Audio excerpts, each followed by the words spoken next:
behzad, आया तुम क्यों आई हो यहाँ पे? तुम ऐसा कैसे कर सकते हो behzad? बचपन से लेके अब तक सिर्फ तुम्हारे ख्वाब देखे। मोहब्बत करती हो तुमसे, किसी और का हाथ कैसे थाम सकते हो behzad?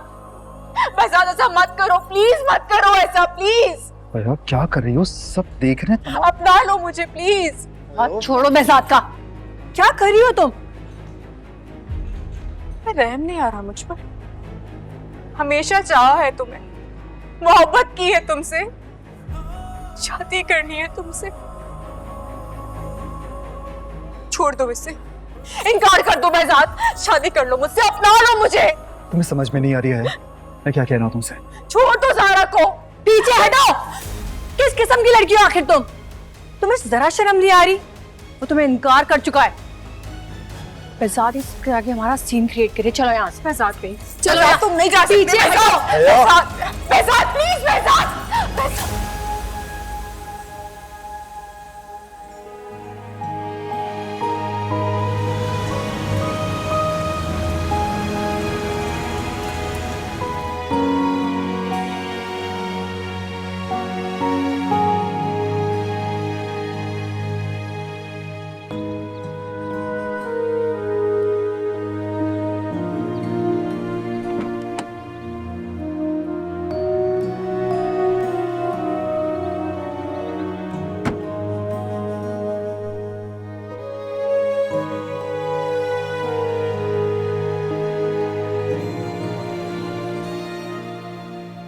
अब तो बता दें कि हम कहाँ जा रहे हैं।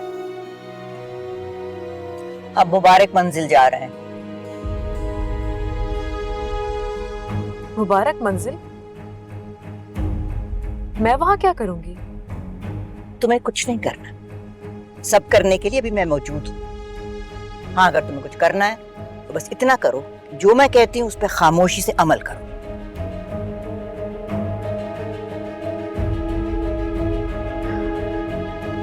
मुझे बताए बगैर इतना कुछ कर दिया आपने, और मुझे सवाल तक पूछने का इख्तियार नहीं। सवाल पूछना बंद करो अब आया। चलो भाई।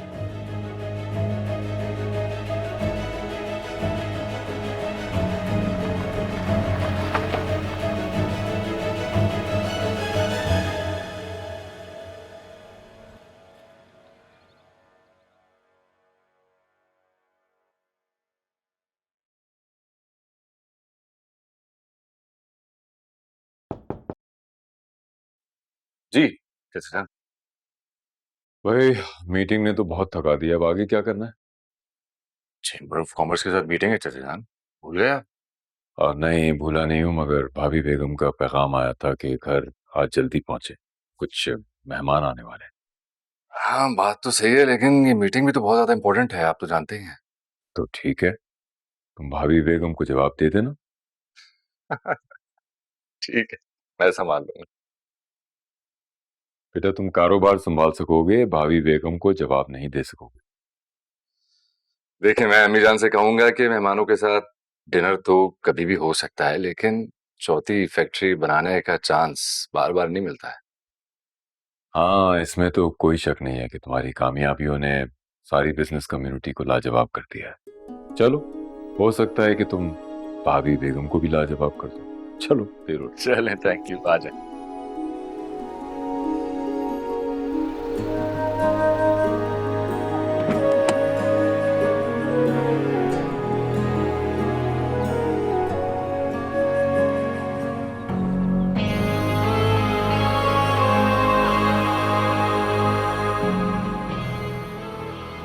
कैसे हैं? अल्लाह का शुक्र। तुम कैसी हो? कैसी हो? वालेकुम अस्सलाम बेटा। जीती रहो। वालेकुम अस्सलाम। बहुत अच्छी लग रही है।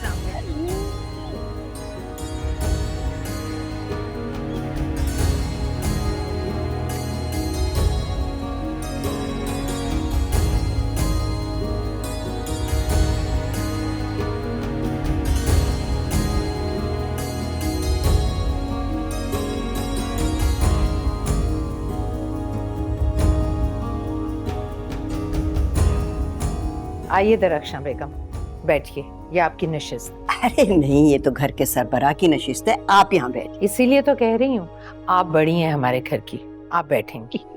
ये तुम्हारी मोहब्बत है, मेरी ख्वाहिश है कि तुम इस कुर्सी पे बैठो। तुम्हारा हाथ है, चलो। आइए, शुक्रिया बेटा, शुक्रिया। बैठिए।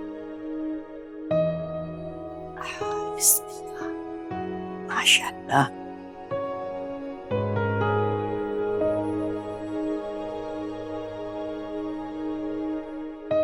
इतने बरस पहले जब हया हमारे घर आई थी तो 5 साल की थी।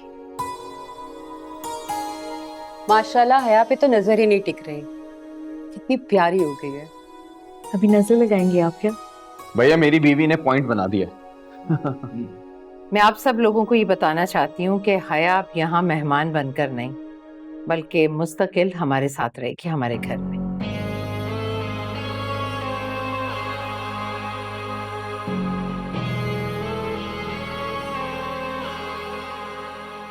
मुबारक बेगम, हया कभी एक दिन के लिए भी हवेली से बाहर नहीं रही है। मैं चाहती हूँ कि आप लोगों की मोहब्बत और शफकत में रहकर ये लोगों से मिलजुल के रहना सीखें। तरक्शा बेगम, मेरे पास तो मोहब्बत और शफकत ही है सबको देने के लिए, मगर मुझे इतनी ही मोहब्बत अपने उसूलों से भी है जो तरक्शा बेगम मैंने आपसे सीखी।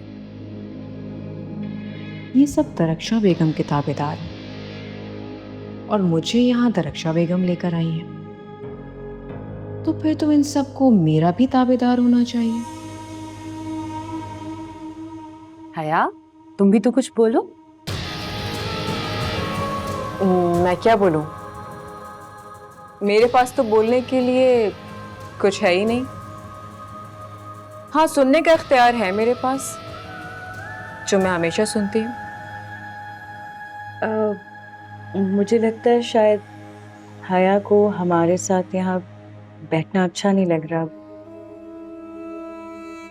नहीं नहीं, ऐसा बिल्कुल नहीं है। असल में आप लोगों से मुलाकातें कम रही है ना, तभी हया कुछ बोल नहीं पा रही ज्यादा। ये आप लोगों के साथ रहेगी ना तो खुश रहेगी। छोटी मम्मा, ये कौन है? अरे वाह, कितना समझदार बच्चा है। कितना सही सवाल किया है बच्चे ने कि मैं कौन हूं। और हैरत है कि आप सब लोगों में से किसी ने पूछा ही नहीं मुझसे कि मैं कौन हूं। हम क्यों पूछेंगे, हमें तो पता है। पता है? अच्छा, लेकिन अभी अभी तो अम्मा बेगम ने कहा कि हमारी मुलाकातें आप लोगों से कुछ कम रही हैं, तो आपका ये दावा तो गलत हुआ।